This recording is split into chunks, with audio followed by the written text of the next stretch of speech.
Tycoon Billionaire returns with bride, confronted by ex-wife and triplets on his wedding day. Mr. Kong, welcome home. The attendant whispers. He nods, polite, distant, as if the word home is a fragile cup he can't yet lift. At the jet bridge, the air is crisp with jet fuel and morning. Han Dugyu is there, tie straight, tablet in hand. Car is ready. Your mother's office called twice. The board meets at 9. Press rehearsal at 11. And Minjun's voice is smooth marble. A message from Miss Yoon. She says, I'm proud of you. Let's win today. He exhales. Good. Tell her I'll call between meetings. The VIP corridor swallows them. A corridor engineered to erase noise and eyes. Still, somewhere beyond the frosted glass, cameras click like distant cicadas. He remembers the feeling of cameras, the burn of it, the way a lens can make a life simple enough to break. Inside the car, the city rises. Gray towers, neon scars not yet bright in the morning. It's all familiar and foreign. Schedule, he says. Dugyu swipes. At HQ, we brief the directors on the acquisition. We frame the wedding as symbolic stability. The narrative is love and leadership, a new chapter. Risk assessment is moderate. Investors will respond to clean optics. Clean optics, Minjun repeats, a faint smile without warmth. And my mother insists on elegance, insists on zero surprises. She always does. He adjusts his cuff. And I always deliver. The car slows at a red light. Outside, a bakery exhales sugar into the street. A child presses her nose to the glass. For an instant, the image slices him open. Small hands, warm bread, a life uncomplicated by headlines. He looks away first. His phone vibrates. A photo from Co Jean. A cafe table, 2 Americanos, a handwritten note, K&S. Under it, her text. You know the speech already, but say it like you mean it. He types back, I will. Dugyu glances at him. You should know the gossip. People are calling this a royal wedding. People like crowns. They forget how heavy they are. He watches his reflection in the window, the cut of his jaw, the practiced calm. I don't wear it for them. The headquarters lobby is a cathedral of glass and light. As he steps through, the staff straightens, a current of reverence and fear. He feels it run through him, he lets it. The receptionist bows. Welcome back, Chairman Im. Temporary title, he corrects softly. Until the vote. Until the vote, she echoes, hopeful. Elevators yawn open. In the mirrored walls, he sees the man he built. Tailored navy, eyes like a closed door. When the doors close, he lets his shoulders fall for exactly one breath. The boardroom hums with whispered calculations. Directors line the polished table, faces seasoned by profit and storms. Madame Kong sits at the head for now, a pearl at her throat, a gaze that never forgives arithmetic errors of the heart. My son, she says, standing. Her smile is exact. Show them why we waited. He steps to the screen. Slides blossom, graphs, synergy maps, the skeletal beauty of numbers aligned. The KMC acquisition is not a rescue, he begins. His baritone carries a patient heat. It is a union. We buy not just assets, but time. Time to pivot, time to modernize, time to protect the people who carry our name on their ID cards. A director clears his throat. And the timing of your personal announcement? He meets the question head-on. At the press conference, I will confirm my engagement to Yoon Seo-jin. Our families have chosen to bind resources and futures. Stability is not a rumor. It is a decision. Another voice, dry. Markets like romance when it behaves. My life has always behaved. He answers, a blade wrapped in velvet. It will continue to. Across the table, Madame Kang's eyes soften. Just for him. To others, it might look like strategy. To him, it is the nearest thing to approval she offers. Proceed, she says. Keep this clean. Of course. He turns the page. Operational redundancies. The meeting becomes a clockwork he can wind with one hand. Numbers speak. Hands raise. Caution yields to hunger. When it ends, they have agreed to the shape of the future, contingent, swift. In the corridor, his mother's heels are a metronome beside him. "You sounded almost sincere," she murmurs. "Investors adore that."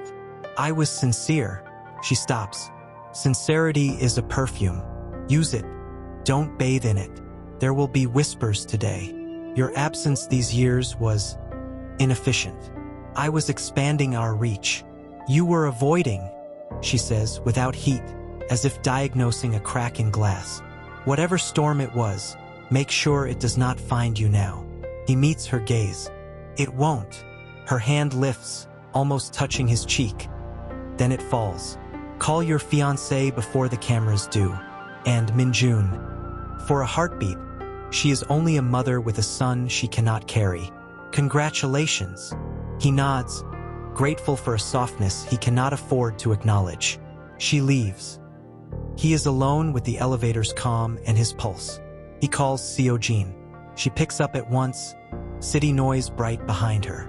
"You survived the board?" "They were hungry. I fed them." "And you?" she asks. "Did you eat?" "I had joy for breakfast." He lets the joke rest. She laughs, gentle, then quiet. "Do you ever get tired of edges?" she asks. "Everything in your world cuts." "I don't bleed easily." "You don't show it," she corrects. "There's a difference." Silence, not uncomfortable. He can see her in his mind, the steadiness of her gaze, the way she reads a room like sheet music. "We'll win today," he says. "We will," she agrees. "But remember, the wedding is ours, not a headline." After the conference, come to the cafe. 10 minutes. No assistants. Just us. Done. He hangs up and finds Dugyu waiting with a clipboard smile. Press hall is ready. Security is tight. We curated the questions. 2 from financial outlets, 1 from the national network, 1 lifestyle. And the vultures? On the periphery, as always. They walk, the carpet toward the stage. The hall is a machine of lenses and lights. He steps into the glare and lets it claim him. Technicians adjust microphones. A PR woman reminds him of phrasing, "No rescue, say alignment." As if words can be made to sit perfectly still. He tests the mic, "Good morning." In the empty second before applause, the room holds its breath, the way a life holds its breath before changing. He looks out at the rows where faces will be, at the aisle where his future will walk to meet him. His watch ticks, a faithful metronome. One more call, he decides, and steps off stage into the wings. The number he dials is familiar and carries winters with it. It rings once. "Minjun," the voice says. The doctor's accent is the same. "Everything in order for tomorrow?" "Today," he says. "Everything is today." Pause. "Right? Today. I'm not calling to confirm appointments," he adds, surprising himself. "I'm calling to say I will not postpone what matters. Not anymore." "You finally found your boundary," the doctor says, amused. "It looks good on you." He smiles, faint. "Thank you." He ends the call. The curtain breathes behind him, a giant lung. He straightens his shoulders and faces the light. "Remember," Dugyu whispers at his side, "an anchor. You don't have to be perfect. Just be clear." "Clarity is perfection," Minjun replies, but the edge has softened. He steps onto the stage. Flashbulbs burst. He sees nothing for a heartbeat, only the sound of his name multiplied, 1,000 polite demands. He waits them out. When he speaks, his voice is steady and human. "Thank you for coming. It's good to be home." The first words settle, and so does he. He presents numbers, answers questions, builds a bridge with sentences. And then, as promised, he pivots. "There is one more announcement," he says, eyes finding the front row, the imagined shape of her there. "I am engaged to Ms. Yoon Seojin. We will be married soon. Our families are choosing a future together." The room exhales into claps, into clicks. Somewhere, you sense a tremor beneath the applause. A fault line, old and unhealed, humming far below the polished floor. He doesn't hear it yet. He bows, steps back, and knows he has moved the world half an inch. When he leaves the stage, the corridor feels cooler. Dugyu's grin is rare and real. "You were enough," Minjun says, and for once he believes it. The city waits beyond the glass. There is coffee to drink at a small table with a woman who knows how to ask the right questions. There is a ring in his pocket that catches the light when he turns his hand. There is a day that has finally begun. And somewhere, in a neighborhood that is not on any investor's map, a door opens onto a kitchen warm with sugar and courage. But he doesn't know that yet. For now, he rides the elevator down, the numbers counting toward the ground, toward the street, toward the life that is about to meet him head-on. Você diz. Certo, agora tu como narrador e storyteller desenvolva a historia sem marcacos com o nome de cada tópico que for desenvolve. Me conte sobre o tópico tu com dialogo como su faço espectador. Sempre lembrando de desenvolver com muita moco. Com muitos sentimentos de forma que a estrutura de narrativa utiliza uma linha temporal linear de modo o espectador sentir o que o personagem está sentindo amigos. Com 6.000 characters o chat GPT diz. Penso por 23s before the sun. Remembers the city, the kitchen is already warm. You hear the soft churn of butter against sugar, the whisk tapping the bowl in a determined rhythm, the smallest sounds that make a life. Lee Soo-yun rolls out dough on a scarred wooden table, flour on her wrists like pale bracelets. She hums under her breath to keep the silence from feeling like a verdict. Iyama, the voice is a whisper at the doorway. Hanai, the smallest by 1 minute, clutches a blanket like a cloud. Your early little moon, Soo-yun says, smiling with half a mouth so it won't break. Back to bed for 20 minutes, then pancakes. Promise. Wide eyes, solemn with the weight of a treaty. Promise. Tiny feet pat away. She returns to the dough, folds it, turns it, folds again. The oven door sighs when she opens it. Heat kisses her face. On the counter, a row of star-shaped cookies waits for glaze. Next to them, a stack of invoices waits for miracles. The clock refuses to hurry. In the next room, the twins, no, the trio, begin to stir. A thump, a giggle, the clatter of a toy car dropped with great ceremony. Iamea, that's Hajun, bold as sunrise. Pancakes now. Negotiations have failed. Soo-yun calls, laughing. Prepare yourselves. I'm coming. They arrive like weather sudden total. Harim inspects the batter with serious eyebrows. It needs more bubbles, he declares, as if he is the health inspector for happiness. Expert opinion noted, she says, flicking a dot of batter onto his nose. He squeals. Hajun climbs the chair like a mountaineer. Hanai traces hearts on the flour-dusted table with one finger. When is Appa coming? Hanai asks it the way children ask about seasons, as if arrival is the natural order of things. Soo-yun flips a pancake. The kitchen's heartbeat doesn't stutter, but she does. Eat first, questions later. You always say that, Hajun says. Later is far. Later comes sooner when you chew, she replies gently. Try. They devour. They dribble syrup like abstract artists. You can feel the warmth expand. A small sun under a thin roof. When the plates are empty, she wipes their faces with the tenderness of ritual. Shoes, teeth, hair, she says. 3 little bodies tumble toward the bathroom, then back again, showing their work. She braids Hanai's hair, quick hands, soft rhythm. You're my brave girl, she murmurs. At school today we paint, Harim announces. I'm painting a rocket that goes to the moon and brings it back. To light our kitchen forever, she says. Good plan. The door knocks. It's not friendly. The sound lands hard, like the first drop before a storm. She straightens. The children freeze, then look at her for a weather report. Keep sorting crayons, she says lightly, and wipes her hands before opening the door. The landlord stands there with a folder hugged to his chest, eyes tired from wanting to be kinder than his job allows. Ms. Lee, he says. Morning, she answers. I gave you 2 extensions. The co-op is breathing down my neck. I have a big order today. She lifts her chin. A wedding dessert table. That will cover 1 month. For the second, I need a week. He sucks on his teeth. A week I don't have. 2 days. She doesn't blink. And you can keep the deposit for the oven repair. He hesitates. You watch him weigh decency against deadlines. The children's voices spill into the hallway. A chorus of, "Where are my socks?" "And I have them." He exhales. 2 days. He says, not proud, not unkind. "Thank you," she replies. "I won't waste them." When he leaves, she closes the door carefully, as if it might shatter. She leans her forehead against the wood for a second, then pushes back to standing because there are little eyes watching. "Field trip," she says, cheerful again. "We deliver cupcakes, then school. Your job is to guard the boxes with your lives." "What if robbers come?"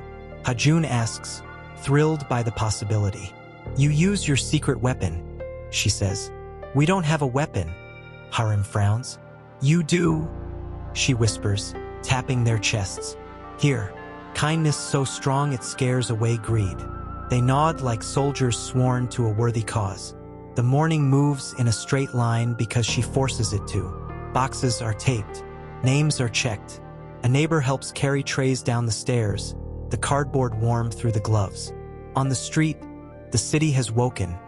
It smells like rain that forgot to fall. The bus is late, but it comes. They climb in a procession of sugar and determination. At the cafe, she slides the boxes onto a table in the back. The owner counts quickly. "They're perfect," he says, and hands her an envelope. "Next week, more." "Next week, always," she says and means it. Outside, she presses the envelope flat. A private prayer folded into ordinary paper.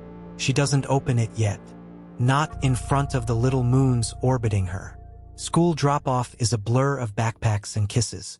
"Be kind," she says. "Be brave. Share your rockets." 3 small hands wave from the classroom doorway.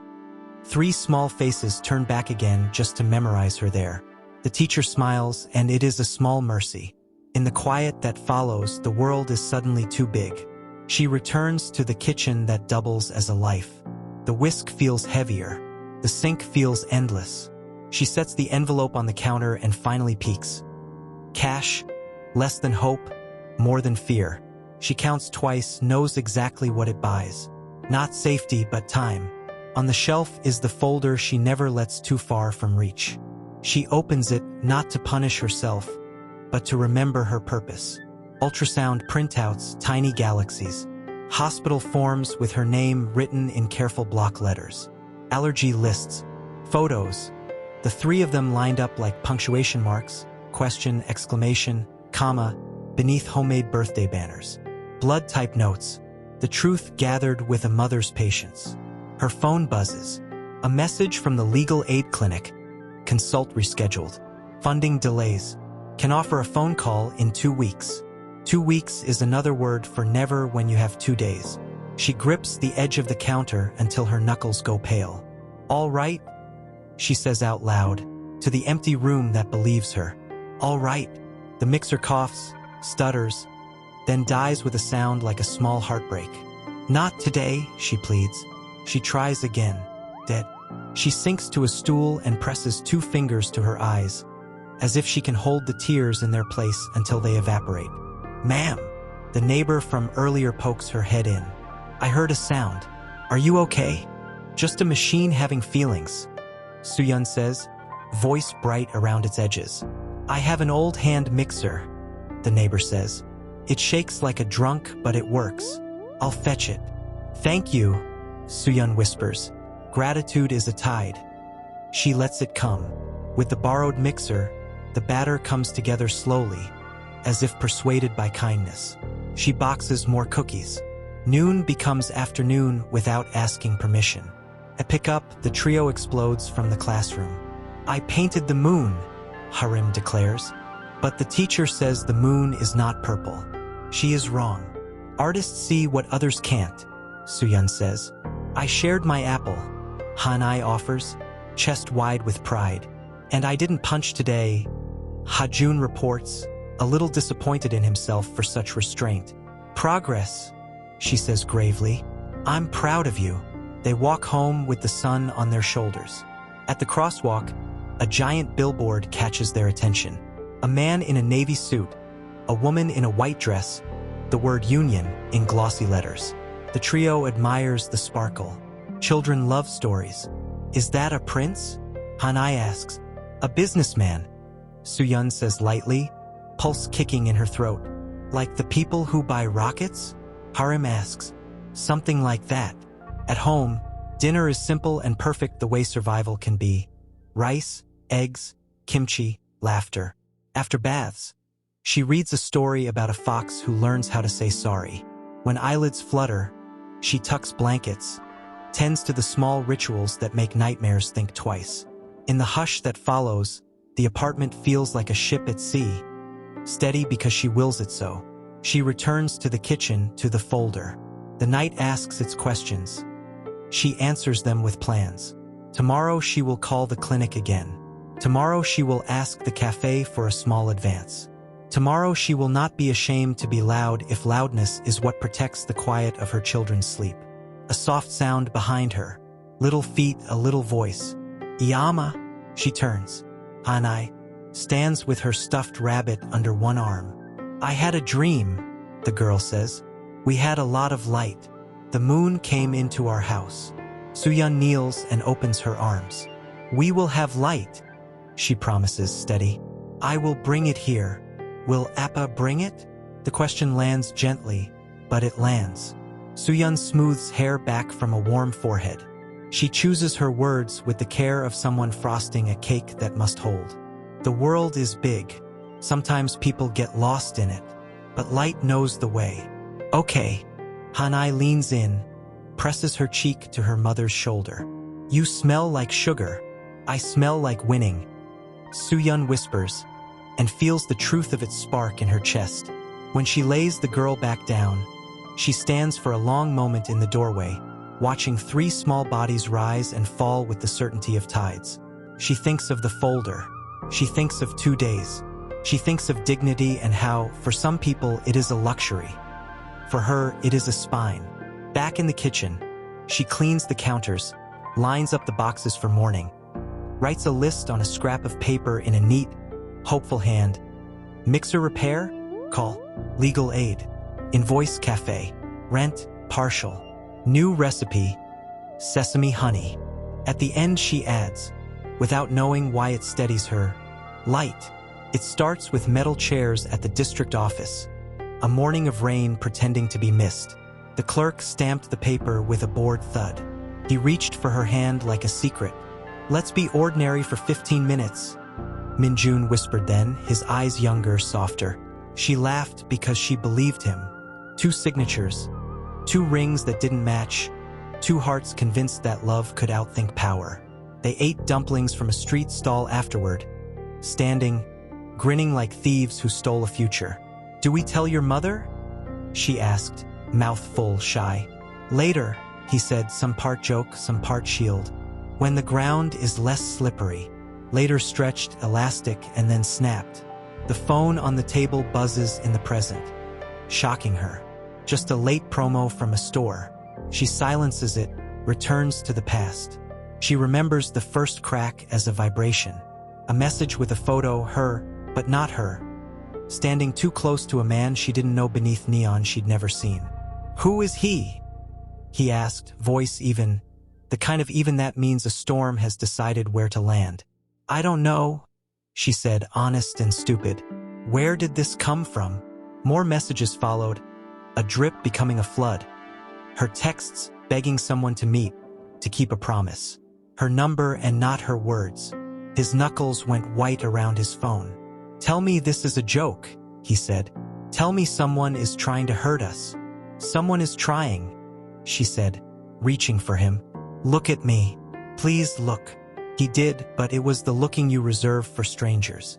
"You said we would wait," he murmured. "You said we would wait for the announcement. You said I was enough." "You are," she whispered, and you can hear how the sentence breaks at the end. A bird hitting glass. Minjun, his phone rang. He turned away. She heard his mother's voice from the tiny speaker, smooth, cool. "I warned you," Madame Kong said. "Women who prefer shadows do not choose the light because you offer it. Come home. We fix this before it spreads." He ended the call and stood very still, the silence loud enough to make the ceiling creak. "If I let this reach the board," he said, "we burn." "You can't be serious," she breathed. "You know me." "I knew you," he corrected. "Before these." He held up the screen like evidence against a defendant too tired to stand. "Before this." "Check the metadata," she said quickly. Not because she knew the term well, but because truth makes you learn new languages. "Check anything. Ask me anything. Bring the sky inside. I'll show you my pockets." He flinched, the faintest crack in the marble. "I don't want to know how clever you are," he said, and the sentence tasted like defeat. "I want the world to be simple, just once." "Then choose me," she said, tears arriving without permission. "That is the simplest thing." He shook his head, stepped back as if her grief might stain his shoes. "I have a board," he said. "I have a mother. I have a duty. And I," she said, "am your wife." The words startled them both, as if they hadn't been carrying it for months. He looked away. "We can undo it," he said, soft, almost tender. "Quietly. Undo." She laughed, a sound with sharp edges. "You mean erase." He didn't answer. He left. The lock clicked like a verdict. In the days that followed, she fought in the ways that were left to her.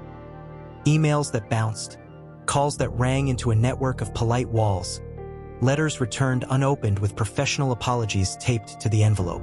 She waited on park benches with thermoses gone cold, certain that love would remember the path back. It did not. Then the second crack. A man with an expensive wristwatch and a cheap smile found her at the back door of the bakery where she'd picked up a shift. He leaned on the frame as if it belonged to him. "Such a shame," he said. "All this talent, so little wisdom." "I'm busy," she said. Flour made a moon on her apron. "Excuse me." He slid a photo onto the floury counter. Not of her. Her brother, eyes raw with fear, in a room with a bad light. A debt notice. A threat. The man's voice never rose. "You sign here," he said, placing a single sheet down, "and the problem disappears. You don't, and the world is unkind to boys with easy targets on their backs." Her mouth went dry. "What is this?" But you can hear it, she already knew. "A simple statement," he said, tipping the paper with one manicured finger. "You willingly separate. You waive rights. You agree to keep things quiet. For his sake." He smiled, a shape without warmth. "Women like you understand sacrifice." She stared at the signature line and saw a cliff. "I need to talk to my husband." He laughed, the sound like glass in a pocket. "You had your chance." She signed. Her hand shook, but she signed, the pen carving a path that cut through months of hope. When the ink dried, the man pocketed the paper and the problem did, in fact, disappear. Her brother called 2 days later, voice small with relief. "No one's come by in 24 hours, he whispered. "What did you do?" "Nothing you need to repay," she said, and the lie felt holy. In the present, she closes her eyes. The apartment hums. Somewhere, a car passes, tired tires on old asphalt. She remembers the third crack as a kindness that hurt worse than cruelty. The doctor's office smelled like mint that had given up. A form with boxes. A chair that didn't fit a back with this much worry. The doctor's words were a careful cut. "It will be hard," he said. "Not impossible, but difficult. You're underweight. Stress complicates everything. Do you have support?" "I had a husband," she said. "He is busy." "I mean support," he repeated. "The kind that sits next to you when you run out of chairs." She shook her head. "I bake," she said. "I work." He nodded as if that counted as a kind of family. When she left, the sky was the color of a bruise. On the bus, she pressed her forehead to the glass and watched the city smear. At home, she counted coins and promises and came up short on both. And then life threaded light into the weave. Weeks later, A test strip, a breath held until the room blurred, a second line growing like a sunrise. She sat on the edge of the tub and laughed, soundless, then cried loud enough to scare herself. "You," she whispered to the small first. "You are the answer to a prayer I forgot I said." She wrote him a letter in the neatest hand she owned. "I'm pregnant," she wrote. "Please meet me at the old dumpling shop. We can fix this. We can be brave." She stood in the rain with an umbrella that had given up, waited 2 hours, then 3. No one came. She went home soaked and knew that whatever bridge they had built had washed out in the night. Her body became a ship carrying miracle cargo. She learned to be 2 and then 4. She learned new hungers, new fears. She pressed her ear to her own skin and listened for waves. On the day they were born, the hospital room smelled like antiseptic and the beginning of the world. She held 3 tiny hands and thought, there is a universe here and no one can close it. After they slept, the nurse asked, soft, "Father's name for the certificate?" Soo-yun stared at the blank line, at the emptiness that could swallow a lifetime. "Leave it," she said, and swallowed the stone. For now, she didn't disappear to punish him. She disappeared because the world had built a maze and then set it on fire, and the shortest path to safety was to stop asking those who lit it for rescue. In the apartment, the folder is open to the ultrasound photo where 3 bright commas float, patient punctuation waiting for a sentence. She touches the glossy paper with clean fingers. "I kept us alive," she whispers to the quiet. "I did." The clock says a late hour has turned into an early one. Tomorrow, or rather today, there is rent to haggle, boxes to frost, a rumor on the wind about a wedding that will make the news glitter. She breathes in. She breathes out. She places the doctor's notes and the signed separation back into the folder. She adds the photo from last month where all 3 children grin with cake on their cheeks.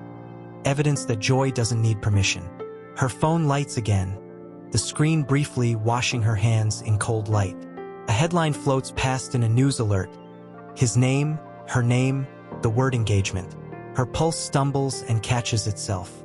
She stands, careful not to rattle the table. She washes the mixer's borrowed beaters by hand, as if polishing old silver for a guest who will require the best you have. In the dark bedroom, 3 silhouettes breathe.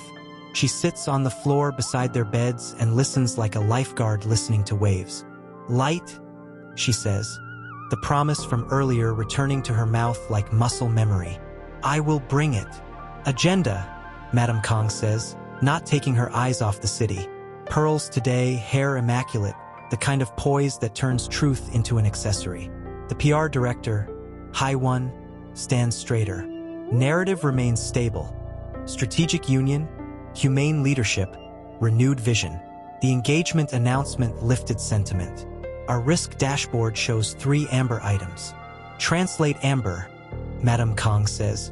Blog chatter about an ex, unverified, a rumored labor strike at the hotel, and a junior reporter with a human interest angle digging into your son's college years.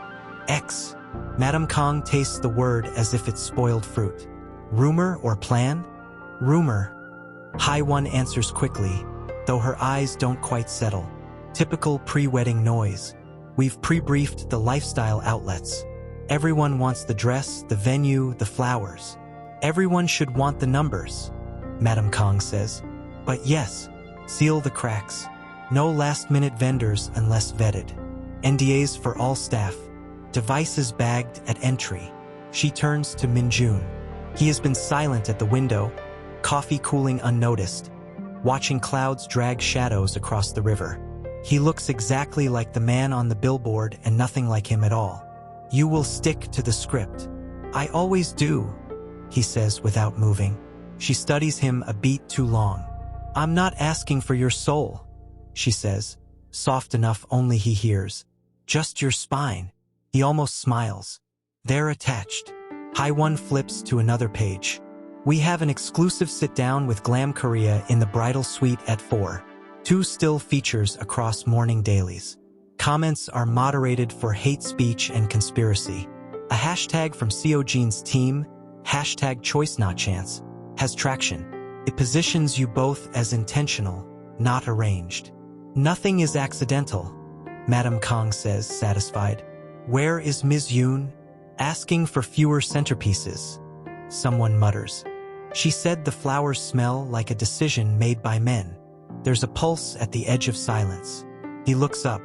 I'll call her, he says, and steps into the side office. The door closes. Distance loosens his jaw. Seojin answers on the second ring. You can hear voices behind her, the rustle of satin. Someone laughing a little too loud. Are you breathing? She asks. Not on brand, he says. It's almost a joke. You wanted fewer flowers. I want fewer things pretending to be love, she says. How's the war room? Orderly, he says. They're good at making storms look like choreography. Don't drown to make them comfortable, she says. If anything feels wrong, say it before it grows roots. He lets the line hold. You may be marrying the wrong man if you want confessions. I'm marrying a man who knows the difference between silence and peace, she answers softly. Lunch at 1? No cameras. 10 minutes. Done. He considers telling her about the empty ache that news can't fill, about the way the city feels like a room someone rearranged while he was gone. He doesn't. We're something you can breathe in, he says, and she laughs and it helps. Back in the war room, Hai-Won gestures at one of the screens. We have a whisper network ping. Someone's pitching a story about a secret marriage. You feel the room harden. Trace, Madame Kong asks. An account linked to a rival director's nephew. Nothing we can take to legal without lighting a match. Bring me the match, Madame Kong says. Mother, Minjun says, weary sliding under the word. We don't set fires on the day we install sprinklers. We prevent them, she replies. Dugyu. His secretary looks up from his laptop, eyes quick, loyal. I'll run a quiet background check, ma'am. No noise. Run it quieter than God, she says. If there's a woman who thinks she can sell tears today, make sure the market is closed. He flinches at that, just a flicker near his mouth.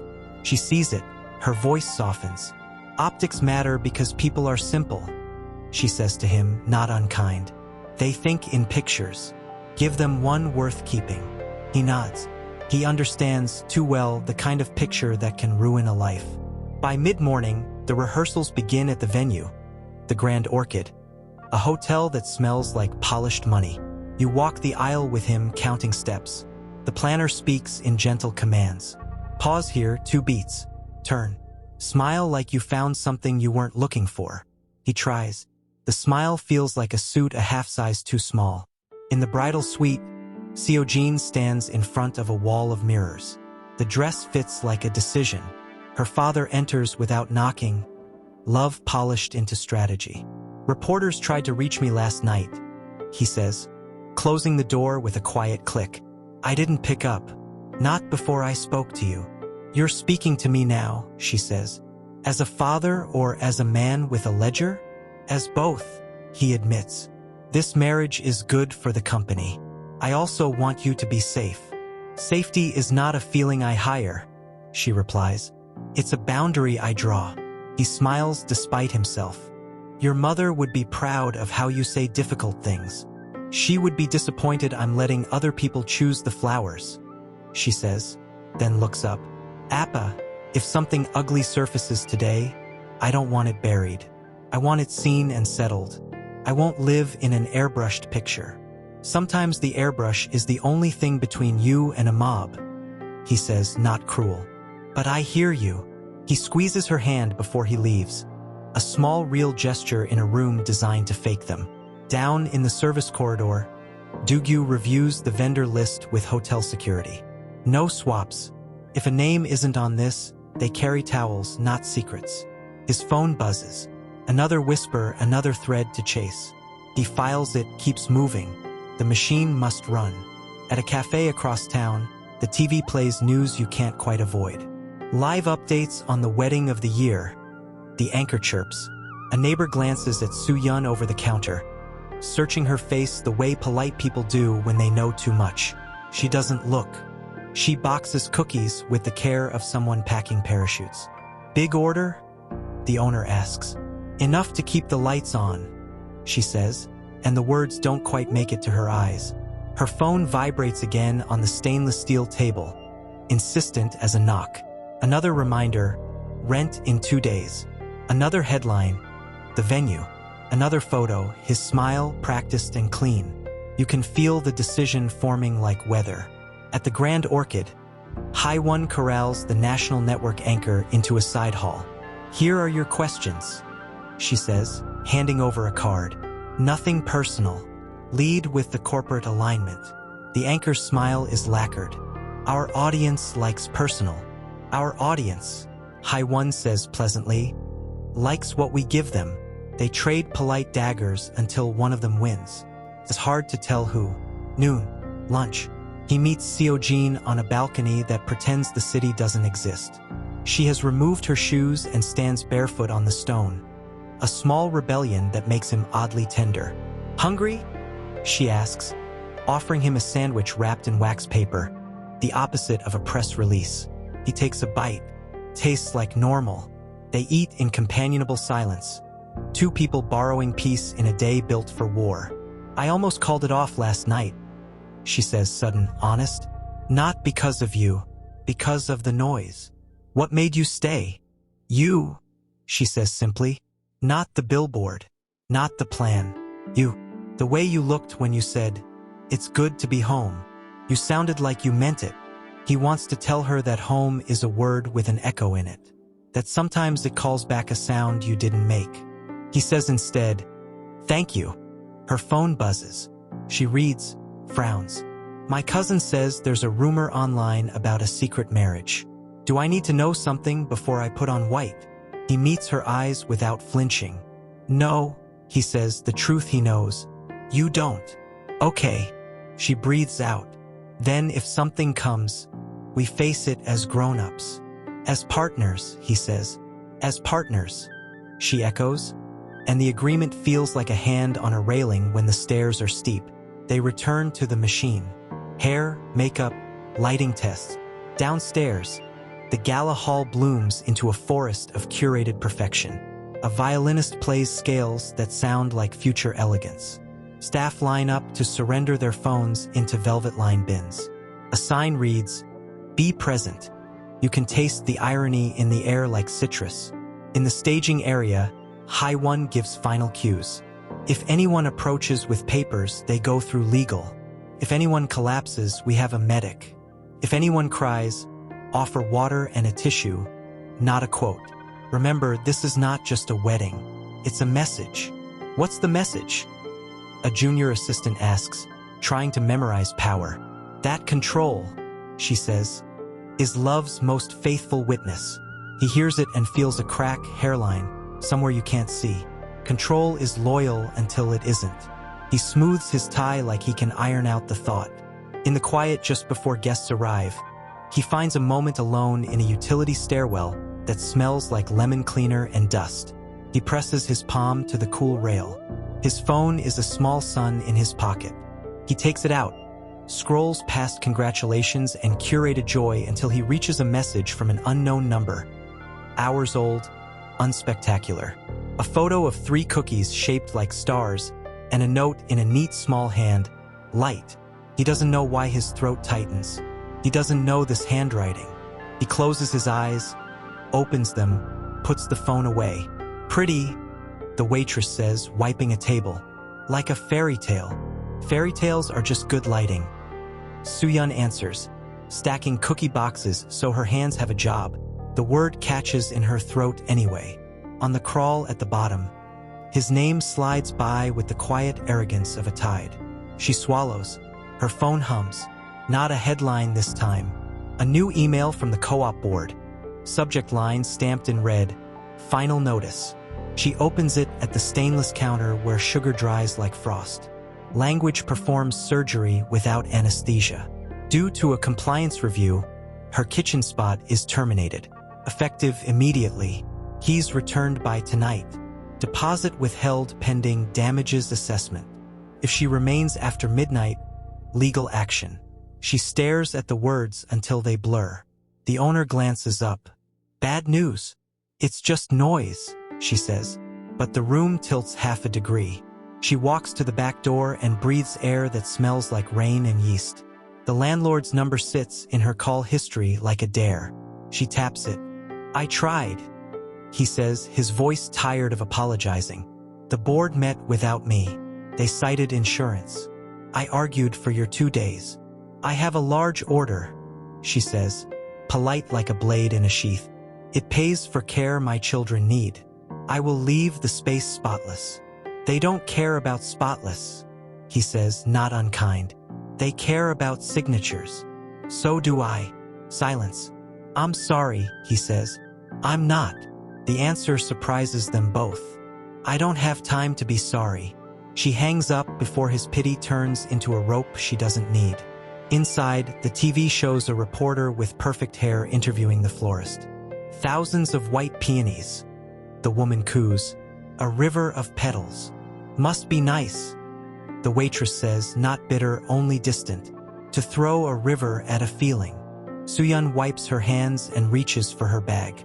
The folder is there, its edges softened by worry and travel. She sets it on the counter and opens it with reverence. Ultrasound islands, birth bracelets, immunization cards, blood type cards, receipts, photos. First steps, first snow, 3 small faces discovering cake. She adds the invoice from this morning and the email that ended her lease. Evidence of a life knit without permission. Her finger hesitates at the corner of a small Polaroid. A cookie she piped last week, 3 stars clustered. The word she wrote below them in icing, "Light." On impulse last night, when the city was asleep and courage was loud, she took a picture and sent it to the one number she never deleted. From a neighbor's phone because her own felt like a confession booth, captioned only with that word. Light. A flare fired into a complicated sky. "What are you going to do?" the owner asks, soft now like a cousin. "Choose a door," she says, and you can see the decision widen her spine. "And open it." "Do you need money?" "I need to be believed," she says. She zips the folder, writes on a strip of masking tape in thick, careful letters. "For Kong Min-jun." The name looks like something she paid for with years. She presses the tape to the folder's front until it sticks like a vow. She checks the time. Pickup is in 30 minutes. She can finish the iced buns and still make it if she moves like a song. Her hands find rhythm.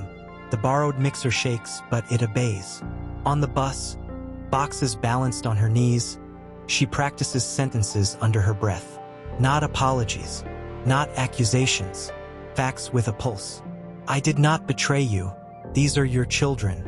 We can talk in a room with a door that locks, or we can do it where the world watches. Either way, I will not be erased." The bus lurches. A box tilts. A stranger steadies it. "Careful," he murmurs. She nods, grateful for small tendernesses. At the school gate, the teacher frowns at the early arrival. "Everything all right, Ms. Lee? We have an errand," she says, smiling like calm is a skill. "Family business." Inside, 3 small bodies fling themselves into her arms. "Rocket Day," Harim announces, flower from yesterday still ghosting his sleeve. "Hero Day," she corrects. "We're going on a mission. Shoes on the right feet. Hands ready. Do we need capes?" Hajun vibrates with hopeful danger. "Only invisible ones," she says. "The kind you wear inside." On the sidewalk, she kneels and takes a pen from behind her ear. On each wrist, she writes her number in ink that looks indelible. "If we get separated," she says, "you show this to a kind adult. You say, 'Call my mom.' You do not follow anyone who says candy first. Even if they say toy rocket?" Harim asks, agonized. "Especially then. Can we bring the stars?" Hanai points at the folder, its taped name brave as a banner. "Yes," she says. "We're bringing the stars." They stop at the apartment for a 10-minute hurricane of preparation. She finds the least stained dresses and the cleanest shirts. She stitches a button in a hurry with a needle that bites. She straightens collars with hands that remember every fever and giggle. She combs hair and ties ribbons and kisses foreheads as if she can seal courage into skin. "Where are we going?" Hajun asks, hopping from foot to foot like a small drummer. To see someone who should have been seeing you all along, she says. Appa. Hanai's voice is a small bell. If he is brave enough today, she answers, truth wrapped in hope. They walk to the bus stop, a procession of ordinary heroes. She buys 4 tickets, counts coins twice, folds change into a pocket like it could run away. The bus arrives breathing heavy. They climb aboard. People look because people always do. She lets them because shame is a tax she refuses to pay. Halfway there, the sky decides to cry. Rain hammers the roof with the urgency of news. The city blurs into watercolors. Inside the bag, the folder is a heart beating against her hip. At a red light, a vendor hawks umbrellas between lanes. She shakes her head, counts again, changes her mind, buys one. It is the color of brave. Repeat after me, she says as the bus sways. We will be kind. We will be kind, they chorus. We will be loud if we need to. We will be loud if we need to. We will tell the truth. The truth, Hajun bellows, then clamps his hands over his mouth in delighted horror. The bus laughs with him. A woman across the aisle wipes her eyes and looks away like she didn't. Her phone buzzes. A message from the neighbor. Are you sure? She types back, no, then yes. Then deletes the no, sends only the truth that keeps her upright. The grand orchid arrives like a mountain pretending to be a building. The sidewalk is a red river. Black cars exhale important people. Umbrellas bloom. Security lines gleam like fences made of politeness. She crouches to eye level, umbrella wobbling above their heads like a small planet. Hold my hands, she says. If people take pictures, keep looking at me. If someone is unkind, look at each other. If I say stop, we stop. If I say now, we walk. Now, Hajun almost vibrates apart. Soon, she says, and feels how the word steadies her. They step forward. A guard in a suit that cost more than her month's rent raises a palm. Invitations, please. I'm here to deliver documents, she says, lifting the folder as if it can bless them. For Mr. Kong Min-jun. No deliveries through this entrance, he recites. They're not flowers, she says. They're truth. He looks at the children, recalibrates, tries kindness. There's an office entrance around the block.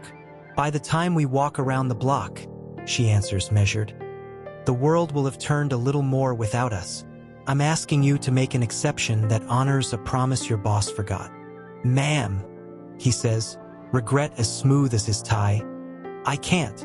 Behind him, cameras stutter. Somewhere inside, a violin climbs a staircase of notes. The children press closer, 3 small satellites finding their son. Let me speak to PR, she says. To legal, to someone paid to calculate risk. Or just call him. He will take this call. Everyone thinks their call is the one, the guard says softly. I know mine is, she replies. Rain gathers at the edge of the umbrella, then slides off in a silver curtain. For a second, the sound is all there is. She makes a decision as clean as a cut. We're not leaving, she says. We'll wait. You can't block the entrance. We won't. She leads the children to the side under the stone arch. They sit on their haunches like sparrows. She opens the folder and pulls out one photo. The 3 of them, cake on cheeks, joy loud. She holds it where the camera lenses can see without seeing. She does not look at the lenses. She looks at the door. Time slows the way it does when a doctor says a word you hoped not to hear. People glance, pretend not to, glance again. A producer with a headset whispers into her microphone and glances over. The guard shifts his weight. The rain writes its own story on the pavement. A woman with an earpiece and a sharp bob appears. Annoyance disguised as efficiency. What's the situation? She asks the guard. Guest requests to deliver documents to Mr. Kong, he says. Not on list. Of course not. The woman mutters, then smiles at Soo-yun like a billboard. We're happy to take the materials and route them appropriately. I'll hand them to him, Soo-yun replies, polite as steel. Or he can come to the door. 2 minutes. That's not possible, the woman says, still smiling. He's in preparation. So am I. Rain finds a seam and kisses the back of Soo-yeon's neck cold. She doesn't move. The children lean against her legs, their warmth a vote. Inside, the wedding machine tightens its laces. Outside, a mother refuses to be processed. Please, the woman says now, and the smile has thinned. Don't make this a scene. I'm not making a scene, Soo-yeon says. I'm making a choice. Under the arch, you can feel the moment gather weight, a pendulum drawn to its highest point. She lifts her chin. Her voice, when she uses it next, will carry. Not yet. She waits because patience is also a weapon. Somewhere deep inside the hotel, a phone buzzes in a pocket, an old number ringing like a memory. Somewhere, a hand will reach for it or let it ring. On this wet threshold, 3 children look up at a door that has been closed a very long time. Now, Hajun whispers, unable to hold the question. Not yet, she whispers back and slides the photo of their sugared faces to the front of the folder so the world can see what it's trying not to. She breathes once, twice. She does not blink. A cameraman edges closer. Ma'am, are you here for the wedding? His voice is gentle in the way a butterfly net is gentle. I'm here to be seen, she says, keeping her eyes on the door. Are you seeking money? A woman asks from behind a lens that reflects everything but faces. I'm seeking names, she answers. And time.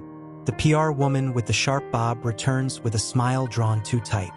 A private room can be arranged, she says. We'll take your materials now and you keep offering doors that lock from your side. Soo-yeon says, softness gone. I'll take one that opens both ways. Hanai slides a small hand into hers. Yama, I'm brave, the girl whispers. I know, she whispers back. Me too. Inside, an escalator hums up to a floor where violins are beginning to sound like vows. Min-jun stands in a narrow dressing room while a tailor checks his cuffs. Fingers quick. The mirror throws his image back with professional loyalty. He looks correct. He feels like a room left in a hurry. Sir, Doogyu's knock is a polite code. He steps in with his tablet held like a shield. One thing at the entrance. A woman with 3 children. And the word lands colder than he intends. She insists on delivering documents to you. PR is containing. Doogyu glances at the mirror and then at him. She won't hand them to anyone else. Name. His mouth is dry. He hates that he can taste the fear of a question he didn't ask. She didn't give one, Doogyu says. There's rain. And press. Madame Kong fills the doorway before Caution can finish dressing. Remove her, she says. There are methods for this.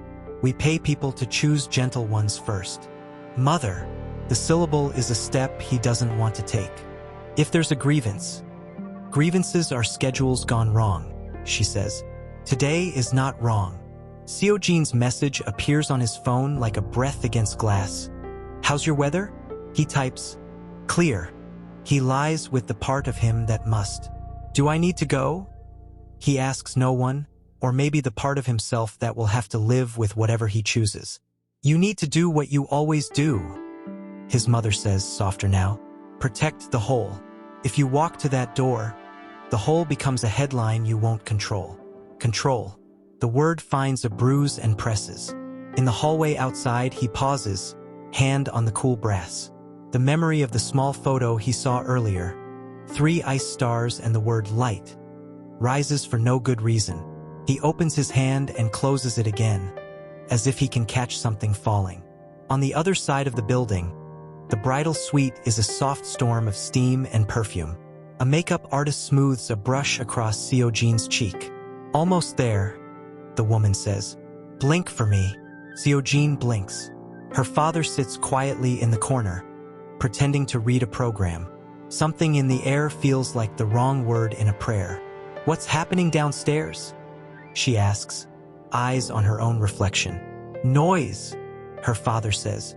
Your fiancé's team will make it stop. Maybe they shouldn't, she says, and her voice surprises her with its steadiness. Maybe we should listen first. You don't owe the world your ears on your wedding day. I owe myself a spine, she says. Back under the arch, a gust of gossip arrives before the next gust of wind. A junior reporter, young enough to still believe a scoop is a door to a better room, edges forward.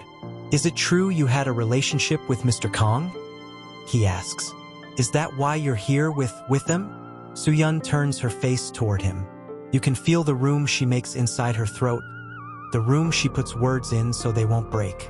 I had a marriage with him, she says. And these are our children.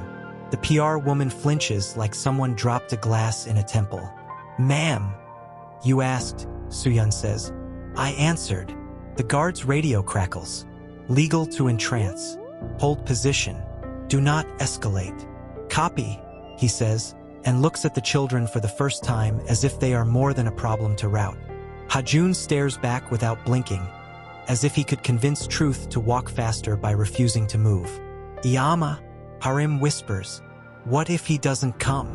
Then we find a different door, she says, no tremor in it. But I think he will. How? Han-I asks because children ask the kind of questions adults outsource to luck. Because even stones remember the river, she says. And he used to know my name. Inside, phones bloom in palms like white flowers in fast forward. A whisper skates across the staff line. Woman, children, claim, and lands in a glass office where Hai-won watches 3 screens at once. Get them off the front, she says to an assistant. Offer tea. Offer a ride. Offer silence with a ribbon. Legal says wait, the assistant replies. The secretary is on his way down. Make sure he arrives before a camera does, Hai-won says. We can survive a problem. We can't survive a picture no one can unsee. In the service elevator, Do-gyu tucks his tie into his shirt like it might make him invisible. The doors open onto the lobby's edge and the weather of people. He sees her immediately because some people don't need light to be visible. He stops 2 paces away, hands open. Ms.? He starts, careful. Lee, she says, and the syllable feels like a bridge. I'm Han Do-gyu, Mr. Kang's secretary. Good, she says. Then you understand that I'm not moving. May I? He gestures toward the folder. You may read it within arm's length of my children, she says. You may breathe near it. That's all. He nods. He has seen standoffs in boardrooms. He has never seen one this tidy or this brave. He opens the folder at the edge, enough to catch the top photo. He forgets to breathe for a half-second. Cake on 3 small faces. A smile that looks like a memory he can't place until he looks up at her and it places itself. Please, he says, voice low. Come with me to a private room. I will fetch him. Fetch him first, she says. Then we walk. We don't vanish to make your day easier. The camera clicks. Do-gyu flinches like he can block the sound with his shoulder. He keys his radio. I need 5 minutes with the principal. It's not a routine interruption. Above him, the wedding planner claps her hands to gather angels. Places, she sings to the air. Smile, breathe, pretend. In the dressing room, Min-jun stares at his reflection until he feels like a picture of a man. Not the man. The door clicks. Do-gyu steps in, damp at the temples. It's her, he says without flourish. Lee Soo-yeon, with 3 children. She has a folder I couldn't hold without shaking. The room narrows to a point. The tailor vanishes from existence. The hum of the building raises like a threat. What does she want? He asks, though the answer is already in the space between his ribs. To be believed, Do-gyu says. By you. Madame Kang's voice arrives behind them like a seal stamping wax. Absolutely not. He turns. I'm going. If you step into that lobby, she says, eyes like weather, you will spend the rest of your life stepping into rooms to fix the story this one moment writes. He thinks of the small photo. He thinks of 3 sets of eyes he has never seen and somehow recognizes. He thinks of Seo-jin barefoot on cold stone, offering a sandwich as if peace could be wrapped in paper and kept warm. He thinks of the word on the picture, light. Stories are written either way, he says. I'd rather write one that looks me in the eye. Min-jun, she warns. And there is more than strategy in it. There is the tremble of a woman who built an empire out of exits and refuses to watch her son walk into a fire. He reaches for the knob. "Have a team ready," he says. "For the truth or for the cameras. I'm done pretending the two are enemies." He steps into the corridor. The violinist shifts from scales to a melody that sounds like a path through fog. Down the hall, a door to the service elevator slides open. The cold breath of the lobby moves over his skin. Under the arch, the guard's radio crackles again. "Principal moving," someone says. Not knowing their word will be the bell that rings a life. Soo-yeon straightens. The children follow her posture like sunflowers. Her hands shake just once. She stills them on the folder's spine. "Do we stand?" Hanai asks, whisper tiny, important. "We stand," she says. The PR woman looks at the hallway and calculates futures. She steps forward, an apology assembling on her face like scaffolding. "Ms. Lee," she says, voice careful. "This isn't now," Soo-yeon says to the children, not to her. They rise. Somewhere behind the door, a hand reaches for the handle. Somewhere above, a bride takes a breath large enough to steady a city. The rain outside pauses, as if the sky itself wants to listen. Time does the thing it does in old movies, it stretches to make room for breath. She doesn't move. The children don't either. She holds the folder like a compass she has carried through weather. When her voice comes, it's not louder than the violins bleeding down from the ballroom. It just lands truer. They have the right to know their father. There are people who train their faces not to admit surprise. He has been one of them for years. The mask lifts a fraction and something raw looks out. His first word is small, private. "Soo-yeon." Doo-gyu stands at his shoulder, ready to be a door if needed. The PR woman hovers with a smile that has nowhere to go. The guard breathes through a prayer he doesn't know the words to. A camera clicks, the sound indecent in its triumph. "You'll want to move to a private room," the PR woman says, reaching for etiquette like a life raft. "We've prepared no private rooms," Soo-yeon says without looking away from him. "No more places where my voice disappears in the wallpaper." His gaze drops to the folder's taped label. His name in thick pen, the letters an effort and a verdict. He swallows. "Tell me what you came to say." "I already did." Her chin lifts. "I didn't cheat you. I didn't sell us for convenience. They are your children." He studies the three faces turned up to him, trying and failing to be brave without moving. He finds himself counting.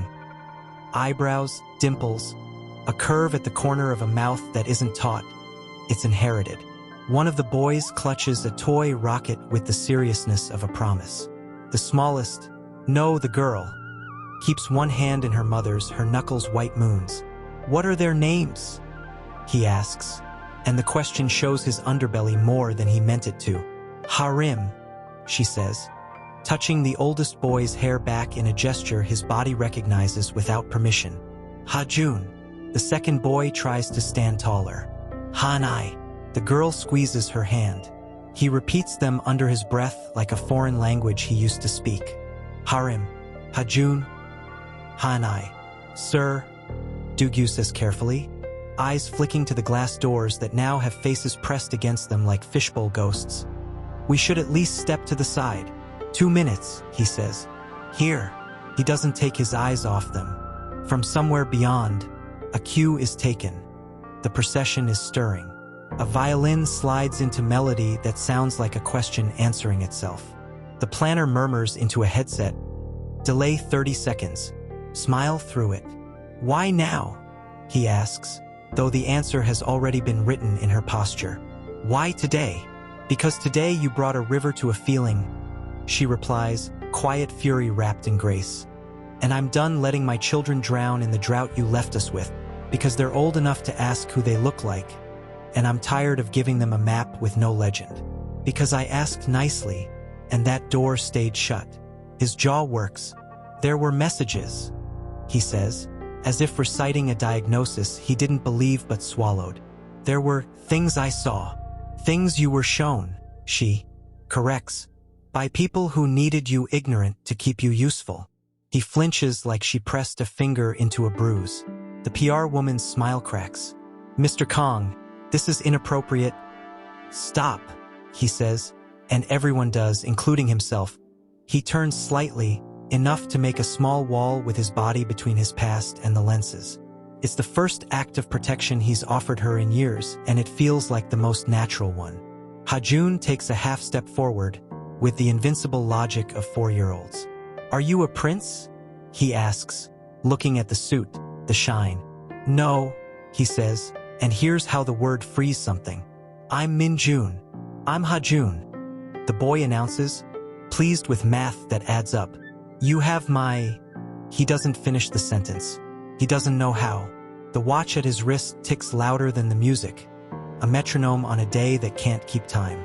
Take the folder, Soo-yeon says. Read it yourself. Don't let someone parse it for you like a meal pre-chewed. He reaches. She doesn't let go. They both hold the spine like a rope in a storm. He looks up into the face he trained himself not to remember, and the training fails. If what you say is true, it is. Then I owe you more apologies than a day can carry. You owe them a father, she says, and somehow there's no accusation in it. Only the plainness of need. The radio at the guard's shoulder spits static. Processional now, someone says. Above, the doors to the ballroom glide open and guests rise like wheat in a synchronized field. The first notes of the entrance hymn float down the staircase. The timing is obscene and perfect. Sir, Ha-won appears like an apparition, voice pitched to be calm on camera. We have to begin. Then begin, he says, not moving. Without you? Disbelieving, then quickly ashamed of the question. Delay, he says. Tell them we had a wardrobe malfunction. Blame a button. Blame the weather. Blame me. That part's easy, Soo-yeon says, and it's almost a joke, and it hurts them both. He takes the folder. She lets him. The first page catches his eye, 3 black and white moons, small as thumbnails, afloat in the dark. Ultrasound ink, the kind that prints hope without detail. He turns a page. Hospital forms. Allergies, buckwheat, pine nuts. Blood types noted in neat capitals. Photographs. 3 mouths laughing in a kitchen that looks too small for how much sky is in it. He feels the ground tilt toward a truth he was paid not to notice. DNA. He hears himself say, because years of boardrooms have taught him the language that makes men brave. We'll do it today. We will, she agrees, but not to convince me, to teach you how to trust your eyes again. Sir, Madame Kong is suddenly there, silent as expensive fog. She doesn't look at Soo-yeon. She looks at her son like a glassblower watching a vase warp. Put this down. Give it to legal. Smile. Walk. Mother, he says, and there's something in it that makes even the guard glance away. I'm going to fix this. You are going to create a storm we don't have boats for, she replies, voice low, almost kind in the way that keeps people obedient. Then we learn to swim. He turns to Ha-won. Hold the line. Tell them 10 minutes. If anyone asks why, tell them the truth.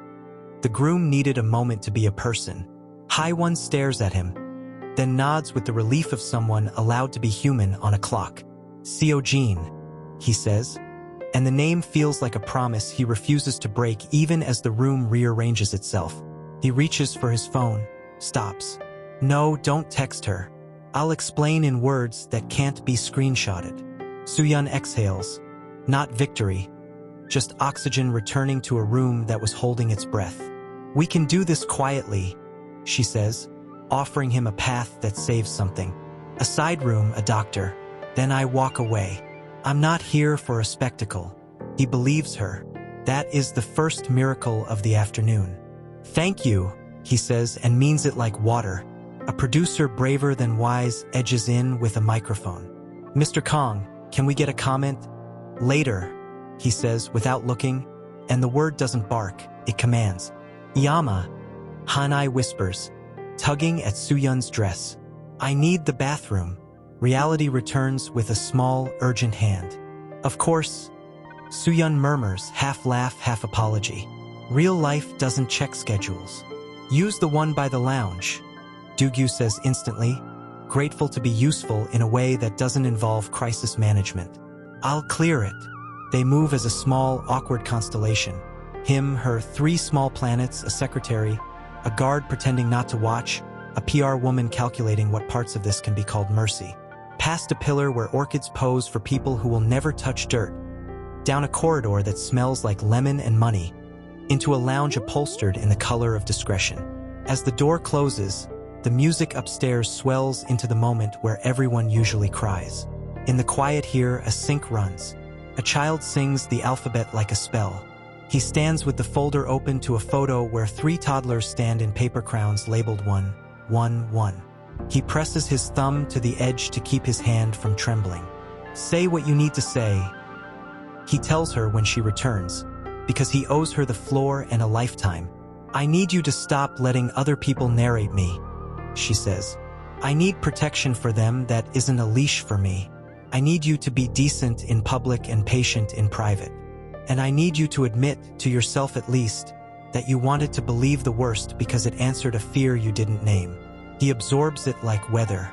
He doesn't argue because the part of him that would has already read enough to be quiet. I was a coward, he says, and the truth, when said, feels like a key scratching at a lock. Good, she says, not cruel. Cowards can learn. A knock that isn't a knock, just the door easing open. Seojin stands there, veil lifted, eyes clear as winter. She takes in the room in one long, quiet glance. The man she agreed to meet at an altar, the woman who is not a rumor, the children with damp hands and big futures, the folder that has been a shield. This is what the weather was, she says. It isn't a question. Yes, he says. Good, she replies, and you can hear how hard she worked to make the word carry no bitterness. Then we won't pretend to be dry. She steps in. She kneels to the children first because some people understand how to begin. I'm Seojin, she says gently. I like rockets too. Hajun brightens. Mine goes to the moon and brings it back. Ambitious, she says, and smiles in a way that makes permission feel like a blanket. She stands, meets Suyun's eyes. Do you want the room? I can hold the line up for 7 minutes without anyone dying. 5, Suyun says. We'll borrow only what we return. Then I'll meet the guests, Seojin says, and give them a story worth waiting for. To him, she adds, almost playful through the tightness around her mouth. If you get lost, follow the sound of people whispering your name. He doesn't know what he did to deserve this grace. Maybe nothing. Maybe grace isn't an answer. Maybe it's an invitation. The door closes again. The lounge holds its breath one more time. He looks at the folder, then at the children, then at the woman who carried all 3 through a fire he never entered. I will not let you be erased, he says, and it is not a speech. It is a sentence that will have to become a life. We don't have 20, Dugyu answers, already typing, but I'll steal 10. Upstairs, a queue misfires. The processional stalls in a pretty, practiced way. In the ballroom, Seojin steps to the microphone with the composure of someone who learned to stand on a deck that moves. Thank you for your patience, she says, voice warm, steady. We'll begin shortly. Sometimes the heart asks for a moment, and the schedule listens. It's a small sentence that lowers the temperature. Guests laugh, relieved to be told what to feel. Madame Kang's smile hardens to glass. What did she say? She asks Hai-Wan without moving her lips. That the heart needs a moment. Hai-Wan murmurs. The heart should have booked one in advance. Madame Kang replies, and turns to a director with a face like an audit. Find me legal. In the lounge, the door opens to admit a lawyer in a suit that thinks it's a spine. Mr. Kang, Ms. Lee, he says, nodding to both. I'm Attorney Park. We can make this simple. There's a private office where we can review any claims. We'll ensure care for the children while we resolve what's actionable. Actionable? Suyun's mouth shapes the word like it might bite. These are children, not rumors. The language is unfortunate. Park concedes, not actually sorry. He slides an envelope onto the table. Standard non-disclosure for sensitive. No, Minjun says. a blade with no raised voice. Put the papers away. Park recalibrates, smooths the crease the refusal made in his day. Then, for everyone's comfort, let's move you now, preferably through a staff corridor. No, Soo-yeon says, same blade, different hand. We walk where people have eyes. Park glances at the children, tries an appeal. It will be loud out there. It's already been loud, she says. They know how to hear themselves. Hanai tugs her sleeve, urgent. Yama, can we hold him? She points, not at Park, not at the folder. At Minjun, at the man whose name is the tape on their future. Soo-yeon's answer arrives like air. If you want to. The girl steps forward, stops, studies him with the frankness of someone who doesn't care about masks. He drops to one knee without thinking. A man who spent years negotiating, now negotiating with the only client who matters. Hi, he says, uselessly soft. Her small hand lifts, then hovers, then lands on his wrist. Not his fingers, his watch. The polished face catches a smear of light and throws it back. She frowns like she's parsing a code. It's the same, she says. What is? He asks. The sleeping clock, she says, serious. Yama's sleeps at 11. Yours is awake. Her thumb finds the tiny crescent scratch near the 11 marker, the flaw that came from a dumpling shop door years ago when he made her laugh and hit the frame. He'd replaced her strap 3 times but never fixed the scratch because it felt like proof of a day that was honest. Sleeping clock? He repeats, throat tight. Yama's watch, Harim explains, suddenly protective of the storytelling rights. The clasp is broken, but we play time with it. A camera clicks from the hall. The sound lands like a stone in a glass river. Park stiffens. We need to move now. Walk with us. Minjun tells him without looking up. Not ahead. He stands. Dugyu, clear the corridor. Yes, sir. The secretary slips out, returning a breath later with a path carved of velvet ropes and reluctant staff. Seojin's father appears at the far end, face neutral in the way that means emergency. He watches, not interfering, weighing a daughter's boundary against a son-in-law's spine. They step into the corridor as a unit. Him, her 3 small hands, an anxious lawyer, a sweating PR director, a guard trying to be furniture. The hallway narrows where it meets the lobby, and light pours in like a test. Outside the arch, the crowd has learned the shape of something unscheduled.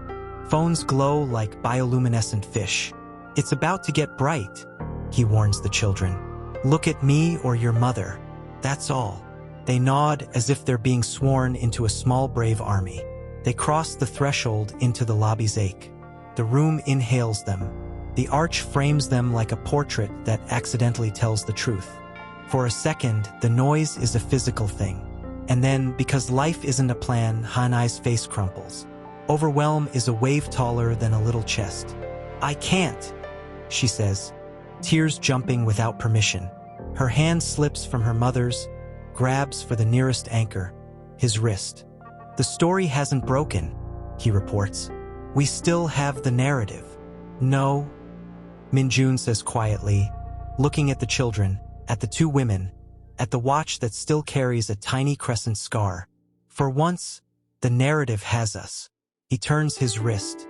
The second hand sweeps past the 11, alive. We'll go back out, he says. I'll speak after the music. Not a confession. A promise. To whom? Park asks, resigned now to being in a room where law is a guest, not a host.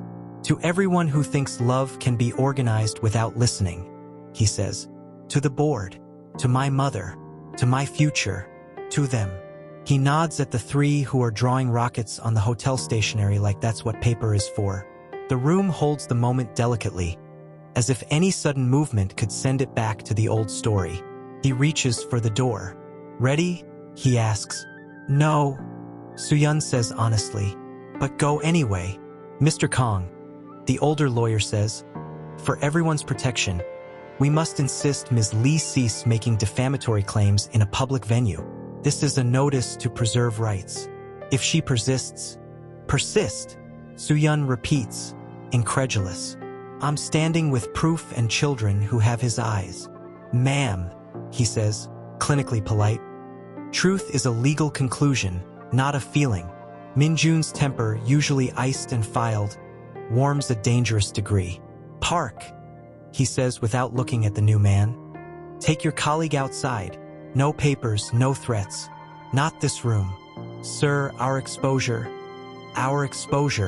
he cuts in, just became my responsibility. If you can't take direction, I'll find counsel who can. Park swallows, nods, pulls the other man back into the hall. The door sighs shut. Silence, briefly. It breaks on a smaller, sharper edge, his voice. Why didn't you come to me the first month? The first year? Why am I finding out like this? It isn't a shout. It doesn't need to be. Disbelief wears anger like a winter coat. Her chin lifts. I did come to you. I wrote. I called. I waited at the dumpling shop until the steam turned to rain. Your number bounced. Your gate took my name like a disease and shut. Her eyes don't blink. And when a man showed me my brother's fear on glossy paper and said, sign or he pays, I signed. Then I carried 3 hearts alone because you were busy not believing me. The words land like rain on hot stone, the hiss of something real hitting something that thought it was untouchable. He opens his mouth, closes it. I saw messages, he says, reaching for the old lifeline that once kept him from drowning in doubt. There were dates, times, photos. Look at me. She steps closer, not cruel, just refusing to move around the wound. Do you know what you sound like? A man who accepts a screenshot because it saves him the work of asking better questions. She taps the folder with a finger that doesn't shake. Ask me a better one. His jaw tightens. Were you with someone else? No, the word is unadorned. No, and the fact that you can ask it in this room today says more about the damage done to you than to me. He flinches because she's right and because being right hurts. He turns to Dugyu, who's already halfway to a plan. I want every message thread pulled from my old cloud backup. Device logs for the weeks in question. Metadata, server stamps, routing. Start with the rumor source's high one flagged. Anything that rhymes with our rivals. I'm on it, Dugyu says, fingers moving. Your old number is archived in the secure vault. I'll need 2-factor. Use my face, he says dryly, and stares into the phone until the system believes him. A shadow touches the glass in the door. Madame Kong. The handle turns. She enters without permission, eyes taking inventory the way an insurer does after a flood. Our guests are drinking curiosity with their champagne, she says, measured. The press has teeth out. If a single photo of a child becomes a headline, I will. You will what? Suyun asks, quiet as a wire. Erase them again? Madame Kang's gaze flicks to her, then returns to her son, the only person she recognizes as having the power to answer her. This is why we don't leave our lives open, she says. Look outside. One wrong sentence, one badly lit angle, and they eat you. I'm not food, Suyun says. And my grandchildren, Madame Kong says. There, she says it, the word falling awkward and honest. Will not be either, but protection requires obedience. We move her out the service door. We settle this where the walls don't talk. No, the word is his this time, level absolute. They don't disappear. You are making an enemy of your mother, she warns. I'm choosing the truth in front of my mother, he answers, and it cracks something that has been calcified between them for years. Seojin slips back in on the last beat of tension, veil looped around her wrist like a flag of truce. Update, she says, unruffled. We have a string quartet playing Fix You. It's on the nose. People love it. She faces Madame Kong with the respect of a daughter-in-law who might or might not be. Ma'am. The room breathes better when we stop pretending nothing is happening. Madame Kong studies her, surprised by the lack of malice. You are either very foolish or very brave. I'm a woman who prefers facts to rumors, Seojin says. In this family that might qualify as rebellion, the room tilts, enemies refusing the roles assigned to them. It gives everyone a little vertigo. He turns back to Suyun, anger cooling into something sharper, meaner, self-disgust. What else did I miss? He asks, this time not defending, but inviting the knife. She doesn't spare him. Fever nights with no one to hold the bowl. Rent finally paid with sugar and sleep. A co-op that loved my pastries until one email told them I was liability. Children writing their number on their own wrists because I taught them to prepare for a crowd. He blinks. Your number? On skin, she says.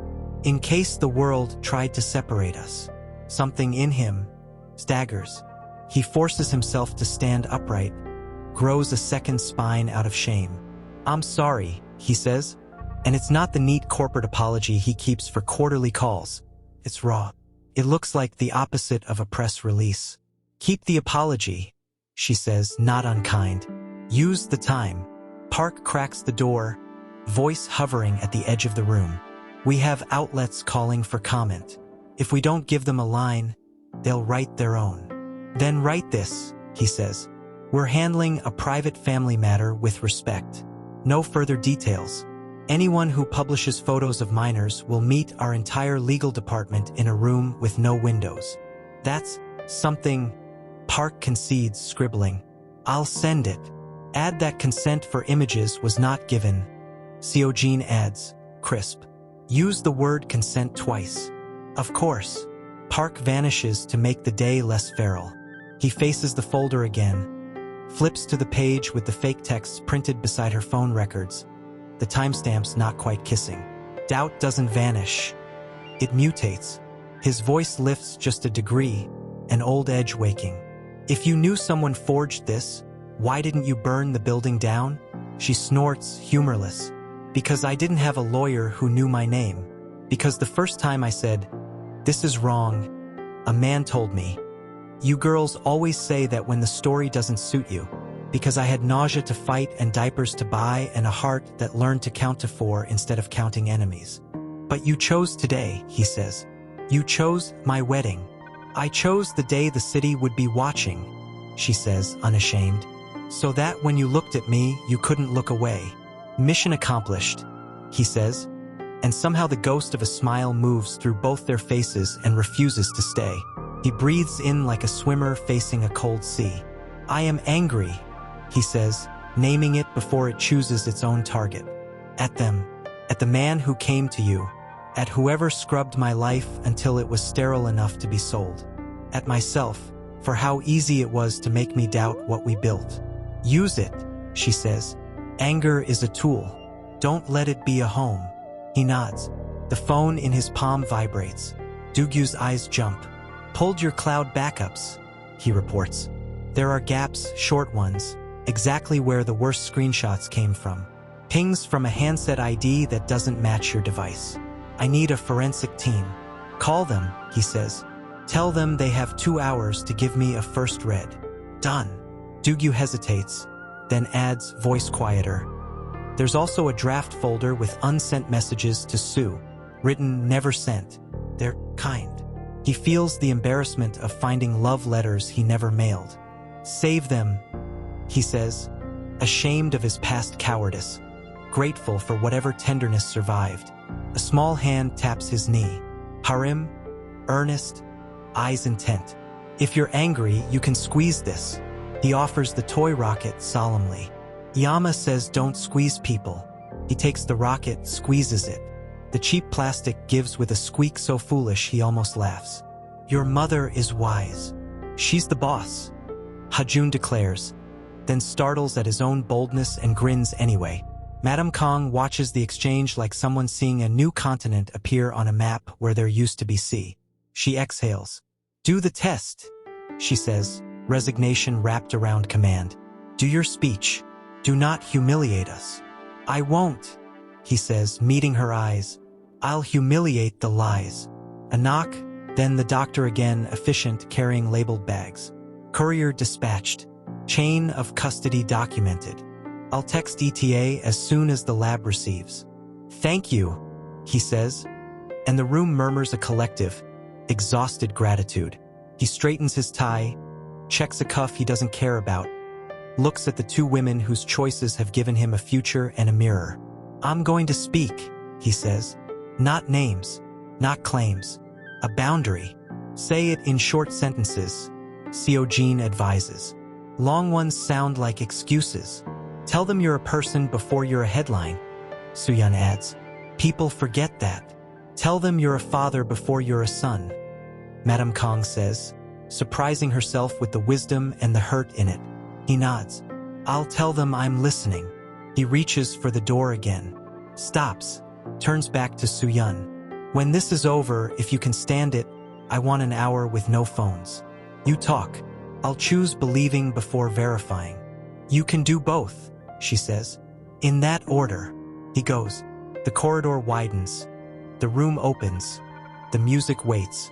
At the threshold, High One grips his forearm, more human than she allows herself to be. If you faint, faint to the left, she mutters. The camera on the right is unforgiving. I won't faint, he says, and for the first time today, he sounds like a man who knows what ground he's on. He steps into the light. The ballroom inhales.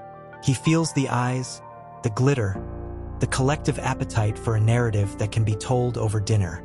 He leans into the mic and lets the old habits fall away. Thank you for waiting, he begins, voice steady. I asked for a moment because sometimes life doesn't fit inside the schedule we make for it. Today is still a celebration. It is also a day I am learning to be a person who listens before he explains. A ripple, confusion, then quiet. I won't share private details, he continues.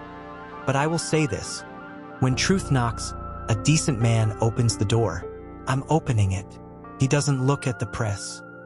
He looks at the back of the room where, just beyond the arch, 3 small shapes lean like new trees toward light. He feels the rocket in his pocket, absurd and perfect. Basement, he says into his headset. Archive room. Bring my keycard and don't tell legal I'm breathing. A runner materializes with a lanyard and a look that says he likes living. Yes, sir.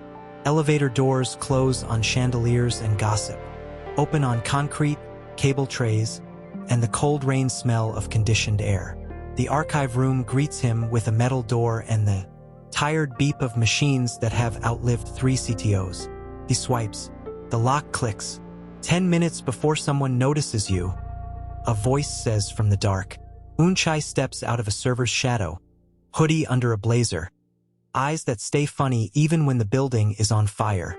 You owe me coffee and plausible deniability. I'll pay you in metadata, he says, breathless. Pull the secure vault, Minjun's device images from the year of the divorce. I need message tables, attachment manifests, and any off-device session logs. She is already typing. You always ask for the romantic stuff.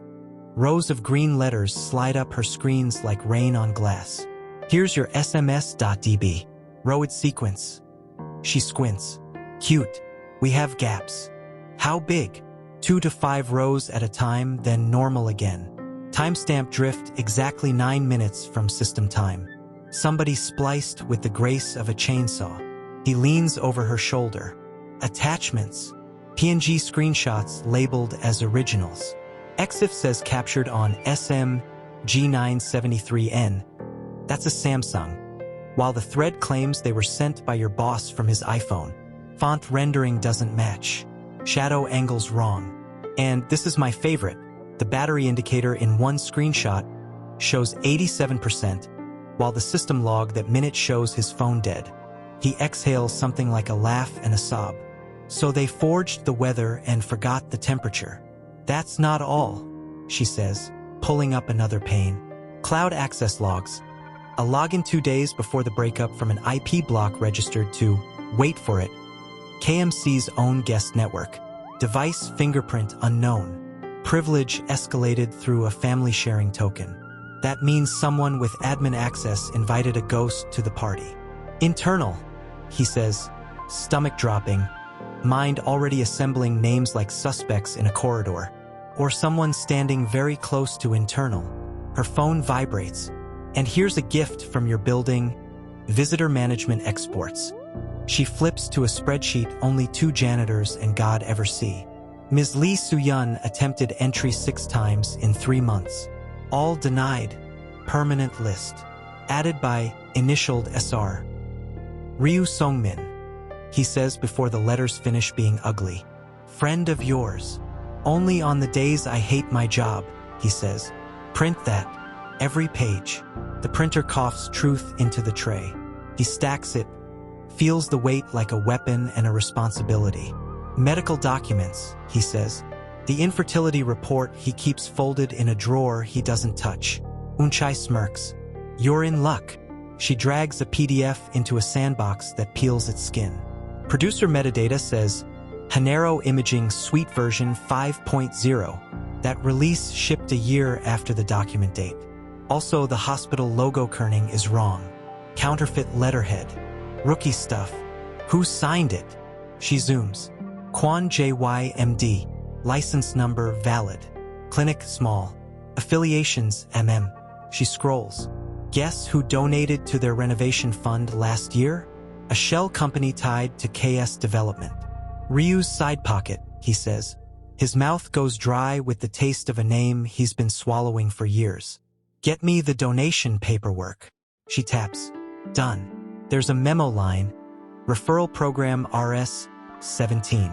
That look on your face is why I keep a blood pressure cuff. He pockets the printouts, puts a tremor in his voice on purpose so he doesn't ignore the one already there. Clock me. 9 minutes until your mother in dragon notices, she says. Go. I'll keep the pipe open. Text me if your career dies so I can post a sad emoji. He runs. In the service hall, a violin phrase bleeds through ductwork. Too pretty for the air down here. His phone lights. Madam Kong, 3 messages. He doesn't open them. Another. Lab ETA 47M. From the doctor. He moves faster. On the mezzanine, he intercepts a concierge, Ms. Park, whose ponytail has weathered more typhoons than the building. Do you remember a woman? Small, flower on her sleeves? Turned away at the old HQ last winter? Her face does a thing people's faces do when the future asks what they did yesterday. We were told to log her as a risk, she says, defensive and sorry. I argued. They put my job in a sentence and I sat down. Who told you? Legal, but not the legal I know. A man I didn't see after. Tall, eyes like a no-smoking sign. She thinks. He kept saying, for the chairman's protection, which is how you make a cage sound like a gift. Thank you. He means it. He is collecting small courage as if it can be banked. His phone rings. The name glows. Ryu Songmin. He answers and taps record. Han. Ryu purrs. Silk over a blade. Wild day. I hear there's a woman at the door. You want help escorting her out quietly? We're managing, he says, language flat enough to skate on. You're good at mopping, Ryu says. But some stains set. We could move her to an arrangement. Monthly. Discretion clause. Everyone wins. Everyone? He repeats, filing away the insult so precisely it becomes evidence. You're a loyal man. Ryu continues mock praise. Remember, your loyalty is to the entity, not to the sentimental failings of its human components. Pull your boy back to the ceremony. The market doesn't like melodrama. The market will survive a father, he says, and ends the call with a thumb that barely shakes. He takes the stairs 2 at a time and arrives at the side room looking like a man who outran something he used to bow to. Inside, Harim is drawing circles around rockets like orbits. Hajun is making the hotel coaster into a steering wheel. Hanai is curled against Suyun's side, calmer, but not done with fear. Minjun stands by the window, hands on the frame, watching rain pretend it's gentle. I brought you the cracks, Dugyu says, closing the door with his heel. Minjun turns. Dugyu lays the papers out like a cardiologist laying down scans. Road gaps, he says, tapping the message log. Timestamp drift. Attachment metadata that lies about what device made the image. Battery discrepancy. And this, he slides over the cloud access log. An internal IP using a family sharing token to ghost his backup. Minjun's eyes sharpen into something that could cut metal. Inside, your old building's visitor log, Dugyu continues, softer now because this part isn't about code. It's about a door that didn't open. 6 denials. Same initials signed the no-entry list. He taps the mark, SR. And the medical report? The software that made it didn't exist on the day it claims. Donation trail from a KS shell to the clinic. Referral code RS17. I can't paint the whole picture yet. He looks up. But the frame is Ryu. A sound leaks out of Minjun that is not professional, all lungs and old hurt. He closes his eyes, opens them, steadier than the noise earned. Show me the visitor denials. He reads each line like a penance. When he finishes, his thumb has left a crescent in the paper. He looks at Soo-yun. I'm late, he says. I'm sorry. I'm here. She nods once, a small mercy. Then you're right on time. The door hisses. Madame Kong steps in, sees the papers, sees her son's face with a shape on it she doesn't recognize. Conviction. And for a moment she seems smaller, not because she lost, but because she set the board and found a piece she hadn't planned on. What is that? She says, each word weighed. Proof that the pictures were faked in our house, he answers.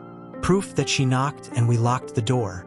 Proof that the doctor who told me what I wanted to hear took money from a man who profits when I forget how to love. Her jaw tightens. Allegations. Footprints. Dugyu says calm. And rain. Enough to follow. And you'll drag this into the ballroom? I'll carry it, Minjun says.